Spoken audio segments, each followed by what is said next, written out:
Formal nang binuksan kagabi ang Lights of Christmas sa Taguig City. Ito na ang ikalawang pagsagawa ng Christmas by the Lake na ang tema ay Pasko sa Taguig ay pag-ibig. Pinangunahan ni Mayor Lani Cayetano ang muling pagbubukas sa publiko ng Light of Christmas Park sa Tabing Lawa at pinakamalaking lights park sa bansa na may 6 na hektarya kung saan tampok ang iba't ibang makukulay na Christmas display. Ang kakaiba ngayon ay nagdagdag ng mga bagong atraksyon tulad ng graffiti tunnel, giant coloring floor, Heart Tower, 3D lighted church na replika ng makasaysayang Santa Ana Church na kailan lamang ay dinesignate bilang minor basilica nitong nakarang taon. Aqua Luna Light Sound Show at ang 30 minutong regalo ni Kainama Show. Tampok pa rin ang Walkway of Light na punong-puno ng makukulay na ilaw. Meron din food strip sa Mercado del Lago Food Park kung saan maraming mapipiling pagkain para sa mga bibisita sa TLC Park. Ano pa masasabi niyo sa mga palabas dito? Ang ganda, mas gumaganda ngayong taon na to. Masaya po. Maganda palabas nila. Ano po masasabi niyo sa ating pamunuan? Magaling. Galing ng naisip nilang palabas dito at saka magandang lugar. Ilaw pa rin at liwanag ng Panginoon, no? Yun na tema natin ngayon. Kaya makikita ninyo yung ating park, punong-puno siya ng ilaw. At syempre hina-highlight pa din yung ating probinsyudad. Gusto natin ang lahat ng mga bumibisita sa pinakamalaking lights park sa ating bansa.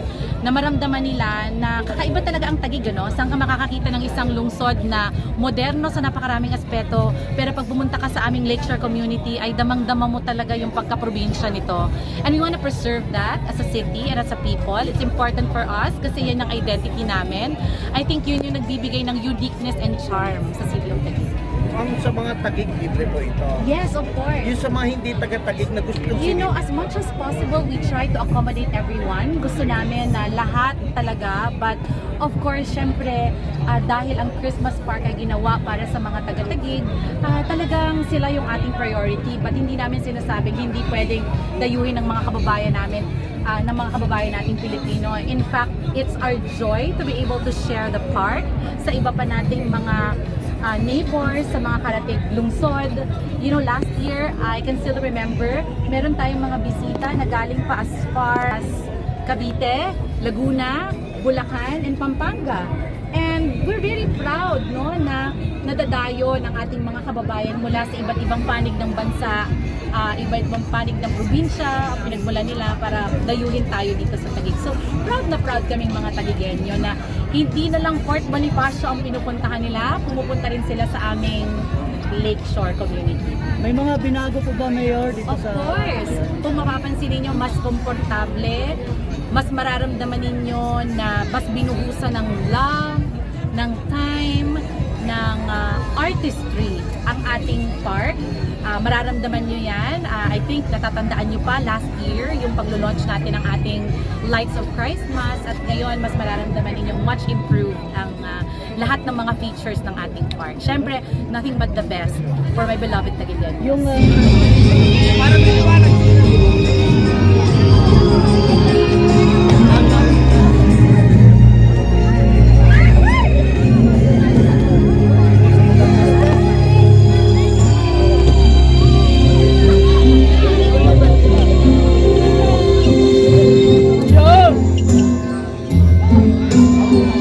Hoy! Andito na pala kayo!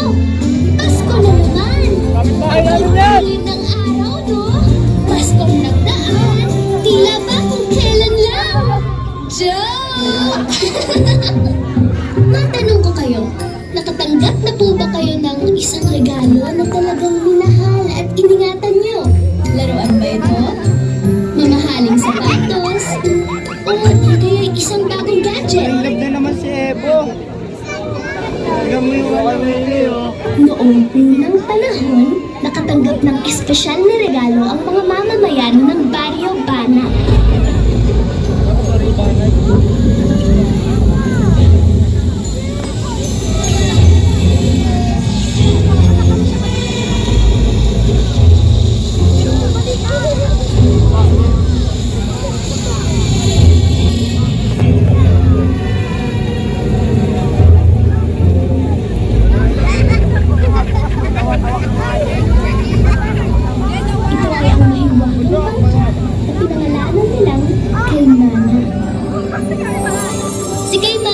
sagisag ng pagpapala ng karagatan. Sa tuwing may mga pagsubok sa Baryo Banak, tulad ng bagyo o kawalan ng huling isda, dumarating si Kaimana upang tulungan ang mga taong bayan.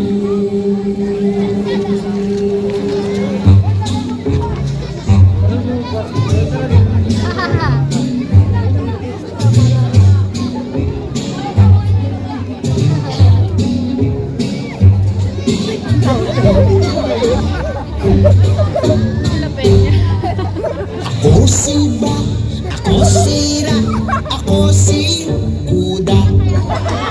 Ang sarap ng buhay kasama si Kaimana.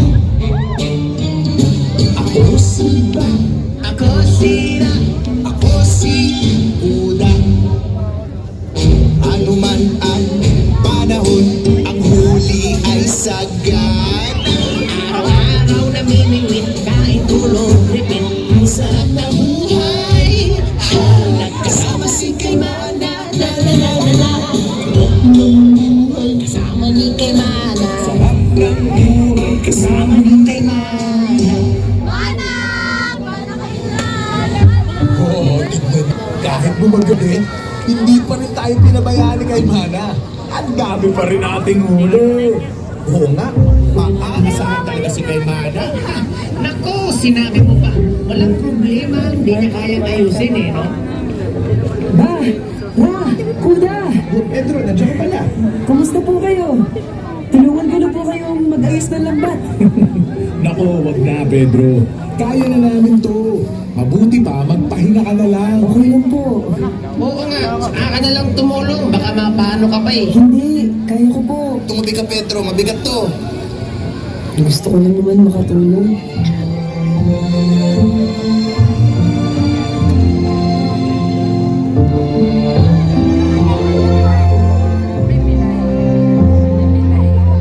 Alam kong ako'y kanilang iniingatan sa maliit na mundong ginagalawan. Napagwawalang bahala aking kakayanan. Susuko ba't hahayaan na lang?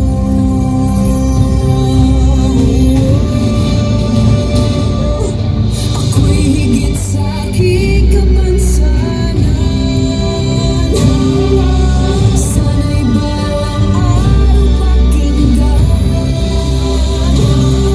ang mangarang na ako'y mapagbilang, lalo na iyong kinagisnan.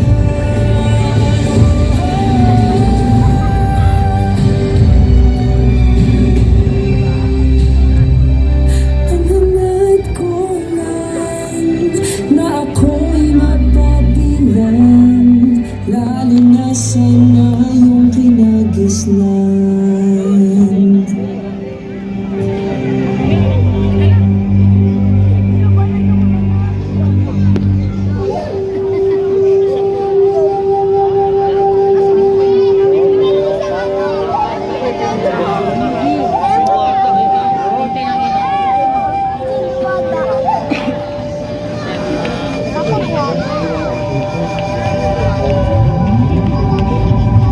Pedro, Pedro, huwag kang matakot.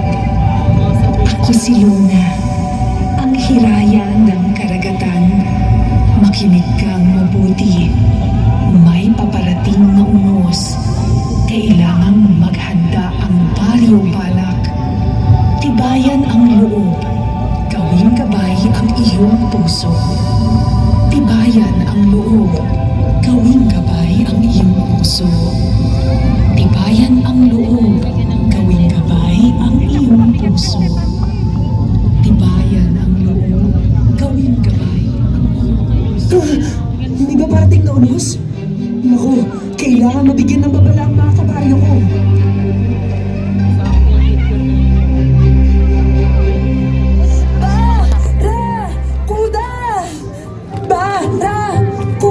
Oh, Pedro, balita. May paparating na unos!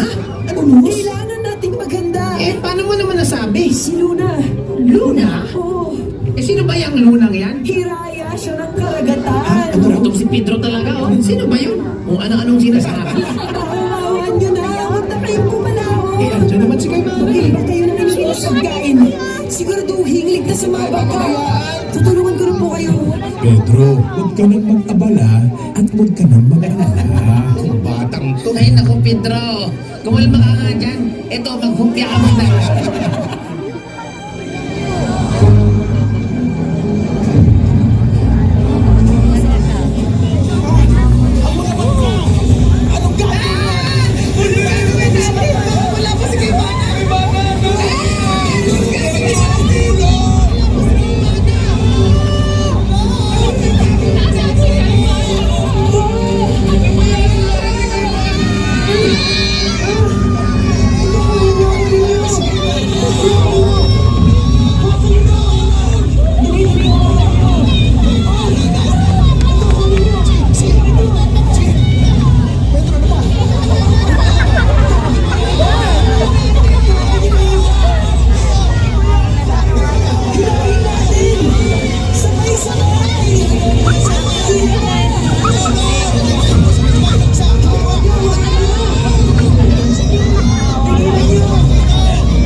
Salamat, Pedro.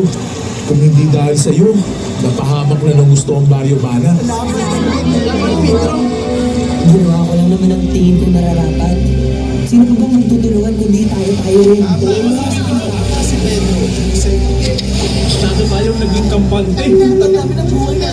Maraming salamat sa At mula noon, nabuksan ang isip ng mga taga-Barrio Bana.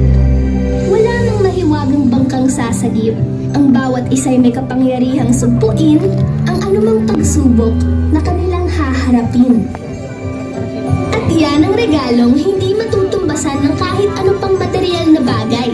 Ang pagmamahalan, pagtutulungan, at pagkaka ng Barrio Bana. Itman ang aking tinig, marinig din ito. Lalakas ang hinig kung sasamahan ninyo. Isang munting kandila sa lawak na dilim.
Taguig Ambassadors of Arts, Theater, and Dance Artists.